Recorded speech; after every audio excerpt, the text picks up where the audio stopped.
Okay, my name is Shankar Ramharak, student ID 8160199096, and today I'll be doing the demo for the ECNG 2004 project.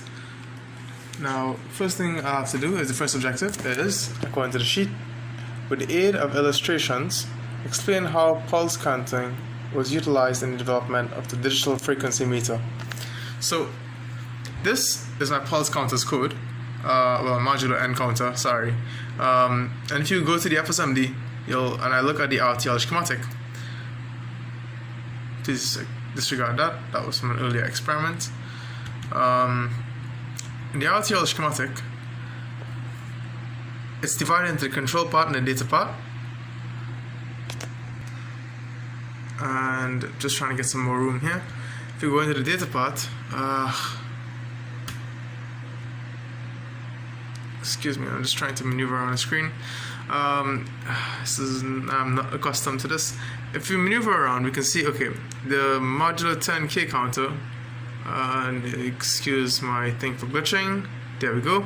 My modular 10K counter, the pulse counter in this case, takes a signal from a gate here, right? That gate is powered via, the inputs that I get are from the input signal F, with the onboard signal F from the frequency divider, and it goes into the AND gate, and the other signal, the actual counting signal, our reference clock that we are counting against in the pulse counting mechanism, is also generated from the frequency divider, the sampling clock, and that is the 0.5 Hertz clock.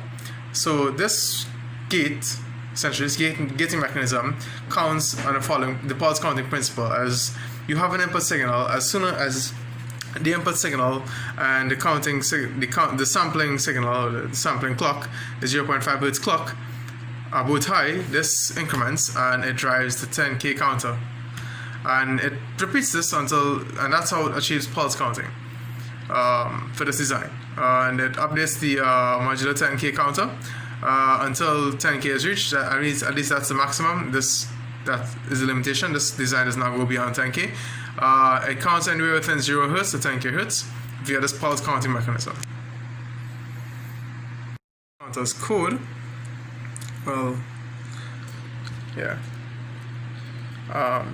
this is the counter that counts from the gate signal.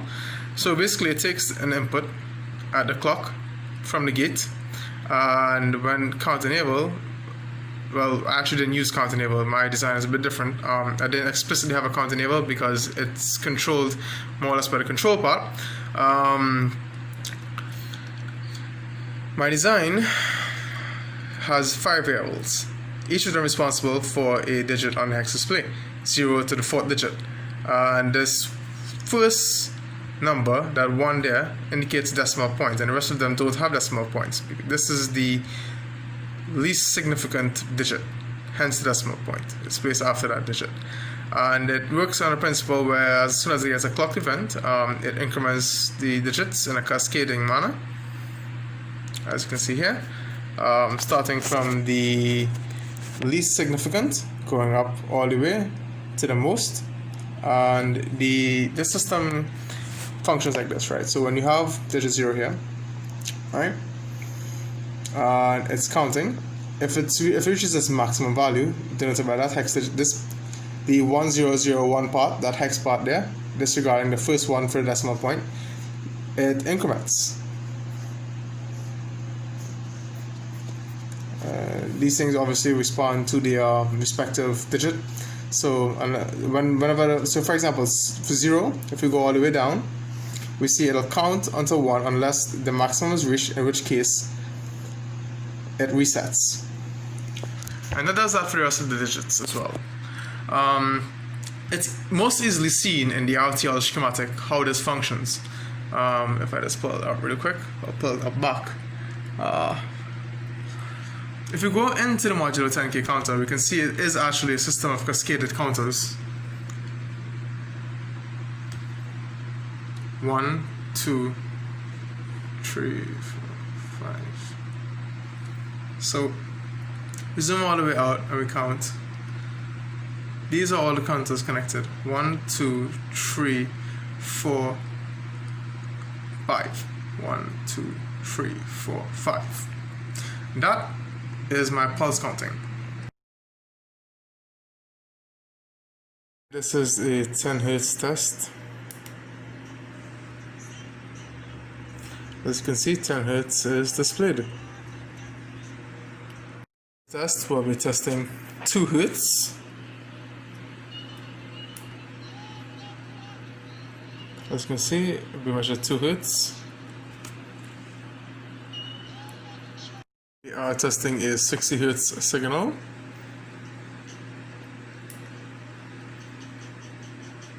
As you can see, it measures 60 Hz accurately. To see if it works within the interval of 100 to 1000, we're testing with a 800 signal, to 800 Hz. As you can see, it counts 800 under that with a small 1 Hz deviation due to electrical problems in the cable probably, or some sort of onboard circuitry problem, but the error is acceptable. Demonstration, I'll be demonstrating 5 kHz. As you can see, the count value is set there, and the counting function here displays it there. And if I reset my board, you can clearly see it has 4994, showing a error of 6 Hz. We'll be displaying the 10 kHz range, and I'll be testing the absolute maximum value of 10 kHz.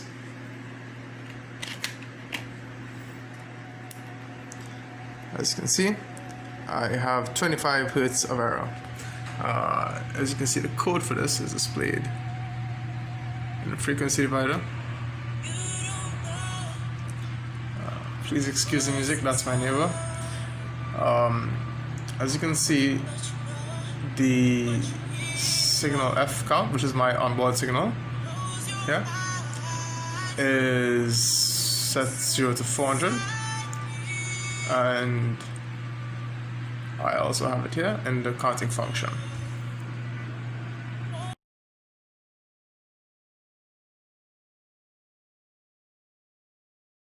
We'll be showcasing the basic system. In the basic system, I found it was more convenient to just use a switch for the reset, the switch here. So that resets the system, and then system counts. Now, this is the upper half of the system. This is the lower half. So, well, not system, but the frequency. So it's measuring 5 kHz. There's a 6 Hz error. And as you can see, it shows the 3 zeros per the basic system. It doesn't show a Hertz, it does not show the decimal point, it does not slide, and the speed is not, well, because it doesn't slide, there is no speed rate controller, obviously. In the next upgrade, I will showcase the implementation of Hertz.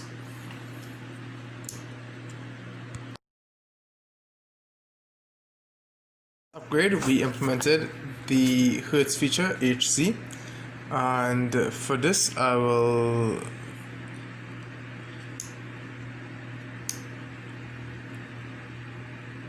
So as you can see, it shows the upper half, and I also implemented zero suppression for readability, so you can clearly differentiate Hertz from our measured signal.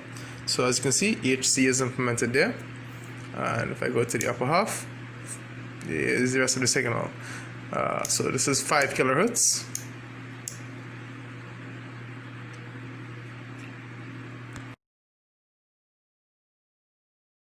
Great, we had implemented a decimal point, so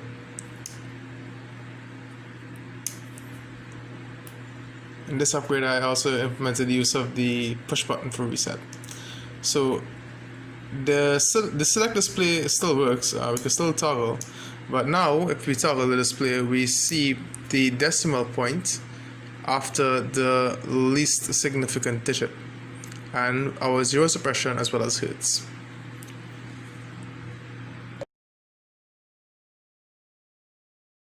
We have implemented the sliding. So if I reset, it measures 5 kHz and it slides. So as you can see, the zero suppression is still there, decimal point is still there, except this time it slides from right to left at 1 Hertz. That was my personal choice. 1 Hertz speed.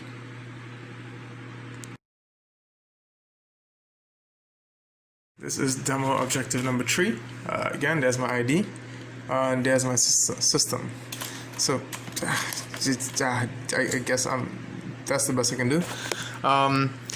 So, as you can see, the system. Let's restart the system. Let's actually remove power and repower it. So,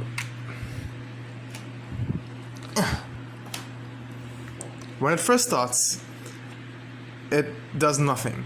To actually get it to count and register input signals, you need to reset it. When it resets, it counts the generated onboard signal of testing, which is the 5 kHz signal I created. This can be seen in my code right in the frequency dividers code, since that's where the clock is generated. Here, 800 is the value we use to count up to, and that's seen here. And that's done using the formula A equals F reference over 2 times F required, which gives you the value of A you need to create the onboard signal, well, to count up to on VHDL. So, as you can see, we have a 6 to 7 Hertz error, because I tried to generate a 5 kilohertz value, and it gives me 6 to 7 Hertz of error. So that, as you can see, it loses accuracy the higher you go to 10 kilohertz. The maximum error I measured with this board was at the 10 kilohertz range, where when I tried to generate a 10 kilohertz frequency, I got a value of 9,975, I think. Anyways, let's explain the features. So this button here is a reset button. When I press it, it resets the system. And as you can see, Hertz is displayed right here, HZ. The decimal point is displayed after the 4. I use zero suppression just to increase readability, and these two switches control the speed. So right now it's sliding at 1 Hertz. If I flick that, it moves at a 10 Hertz frequency, and if I activate the other switch, it moves at 100 Hertz. And you can't really read anything from it, obviously, because it's not that the change is not visible to the human eye. And as you can see, it does indeed slide from right to left.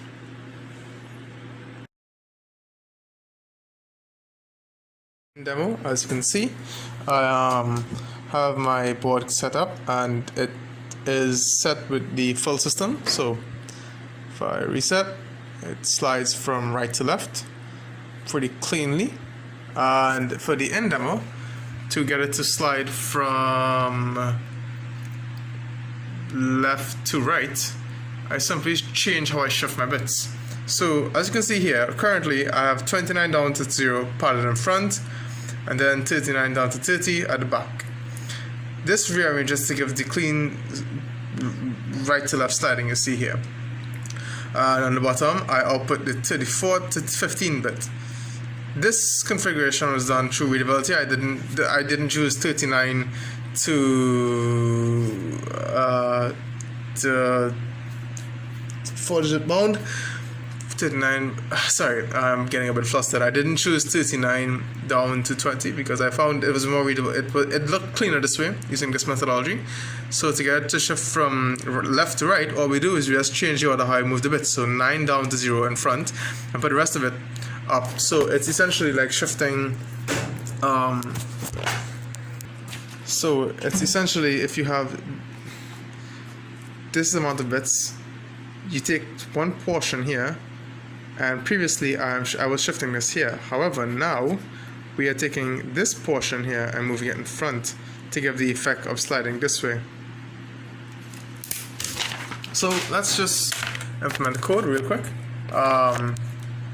I'll come here.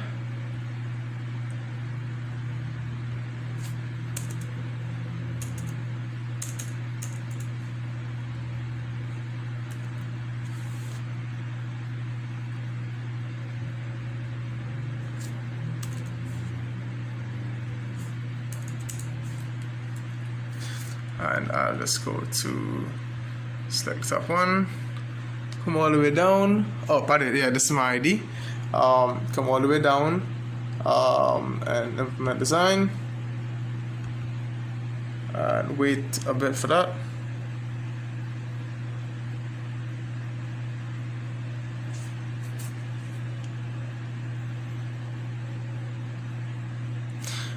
This takes a while. Let's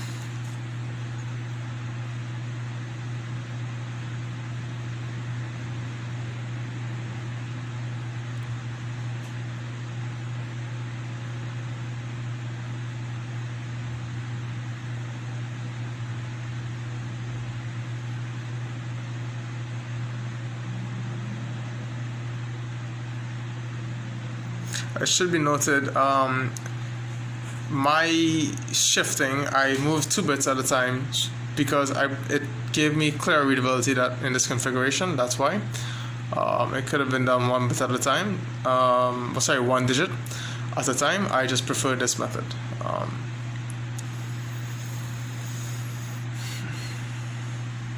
And as you can see, that is fitted successfully, and we just have to wait for it to generate the program file. Nice. Now we can configure the target device, which is the cool one board. And now if you come here and we do a boundary scan and we initialize,